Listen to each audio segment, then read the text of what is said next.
Welcome back to the Game Collection. It's been some time since I played through and reviewed Secret of Mana and reviewed its predecessor, Final Fantasy Adventure, and that game's remake, Sword of Mana. And lately, I've been craving some classic Super Nintendo action RPG goodness, and you know what that means. It's time for me to finally dig into a game that gives us a glimpse of what could have been. It's time to take a look at the next iteration of this style of gameplay from Squaresoft. I am SuperDerek, and this is Secret of Evermore.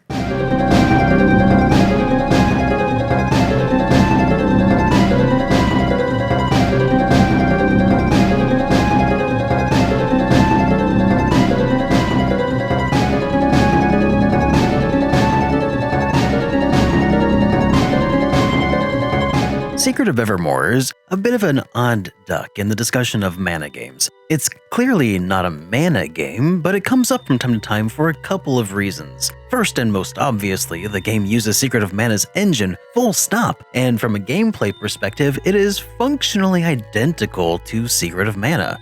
But something else you may find interesting is that the game was actually made in America. Squaresoft, for a few short years, actually had an American development team who, as far as I can tell, only ever made a single title, and you're looking at it. And while this could segue perfectly into the discussion about how country of origin has really no influence on a game's genre, I'll instead sidestep that rabbit hole and focus for a couple moments on what makes this game unique.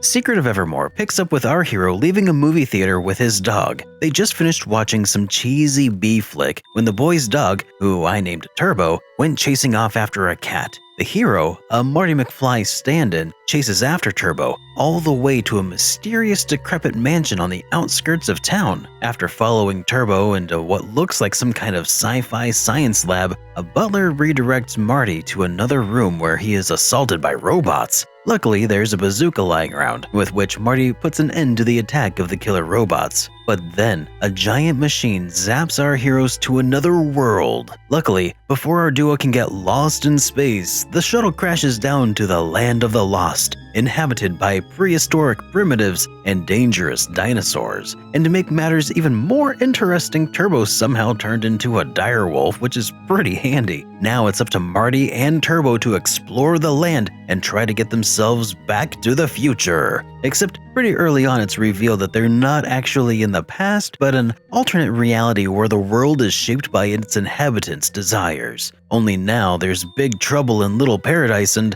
well, you probably get the gist. The whole story is basically a B-movie mashup fever dream, and you're just coming along for this wild ride.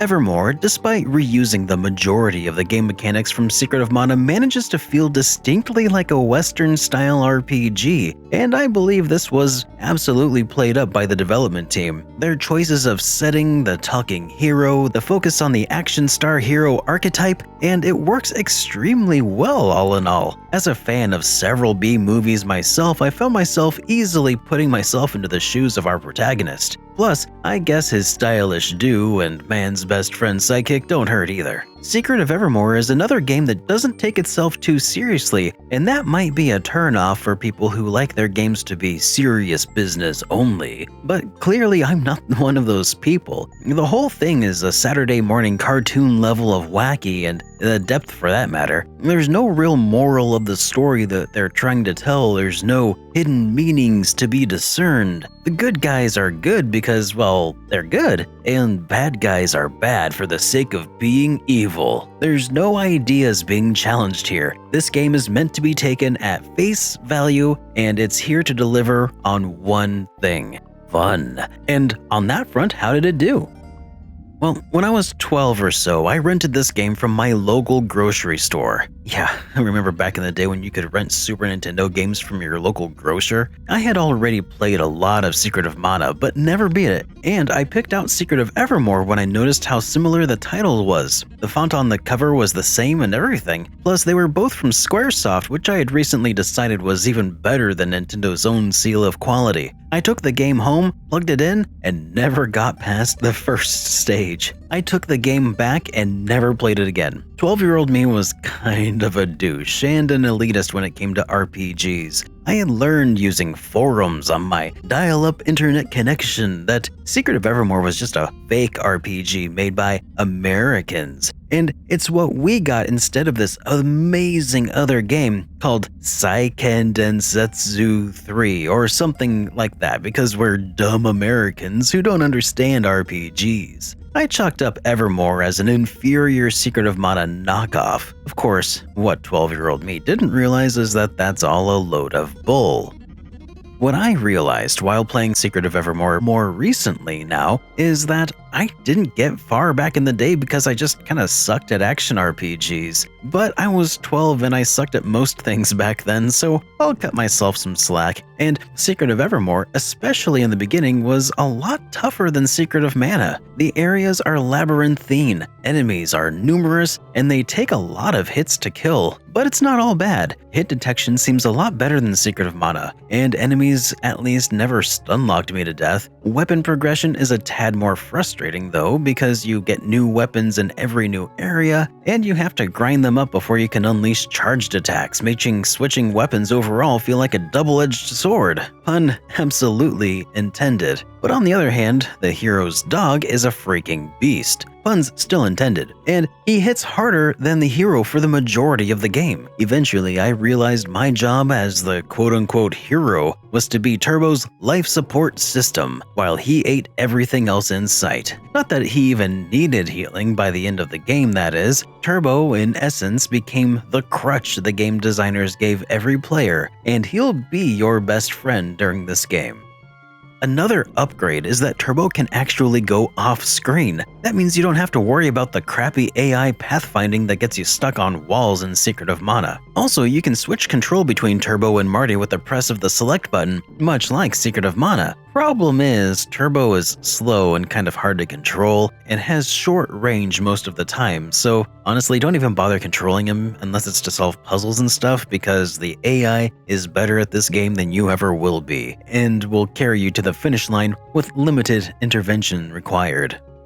Speaking of healing and casting spells and such, Evermore's magic system is kind of interesting. There's no such thing as MP in this game. Instead, spells are alchemy-based. For D&D fans, it's kind of like all the spells that you cast all require material components. Each spell has a recipe that consists of 2 or 3 materials, and you have to find or purchase these components throughout the game at shops, or by using Turbo to sniff around and find hidden throughout the landscape. You can carry up to 99 of each material if you can afford them. You also have limited spell slots, and there are a ton of spells to choose from. Figuring out which spells you have the components for, though, can be kind of a headache, and overall spell management is a bit of a pain, but it's a neat concept. And further, being able to put your dog to the task of tracking down items is a really neat use of your companion. And then there's the infamous trading sequence in major cities. Honestly, this functions really well as an example of why bartering is a terrible economic standard, and why currency is absolutely necessary for commerce. A+. Ben Stein would approve. As a puzzle though, as a gameplay element, it's absolutely abysmal. Ben Stein would probably still approve though.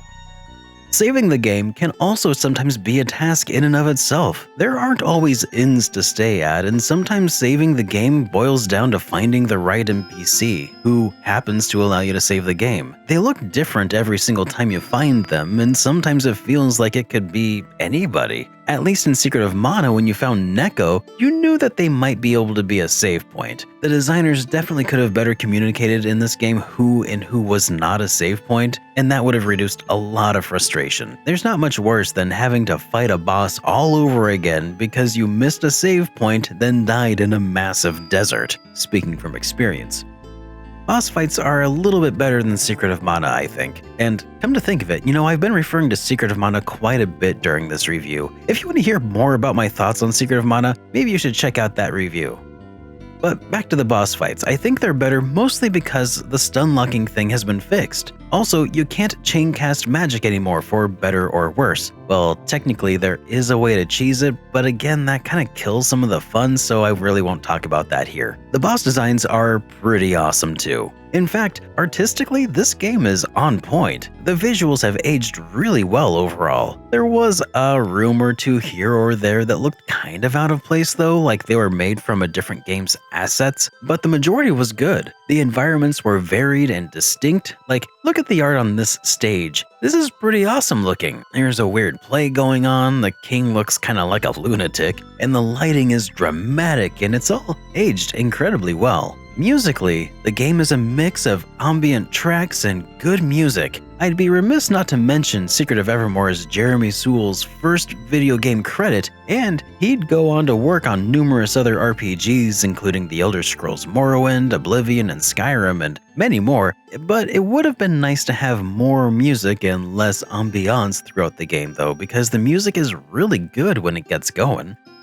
There are a couple of bugs in Secret of Evermore, but nothing that I found to be really game-breaking. Some items that you trade for are apparently active throughout the game, regardless of whether or not you actually buy the item or not. I got some visual glitches here or there too, but that was honestly more likely an issue of my cartridge needing a little cleaning. Again though, nothing major. Secret of Evermore was released to overall positive reviews back in the day, but has since gotten kind of a bad rep from 12-year-old elitists like me who couldn't appreciate the game's difficulty and inspired yet uninspiring storytelling. I guess what I mean is that the game gets compared an awful lot to Secret of Mana, and despite everything, it's not meant to be Secret of Mana. In many ways, it's a step forward from Secret of Mana. It fixes a lot of little things Secret of Mana got wrong, but it also got some things wrong that Secret of Mana got right. I think you can learn a lot about the differences in Japanese and Western style RPGs by examining Secret of Mana with Evermore, and how those differences can sometimes have almost nothing to do with gameplay.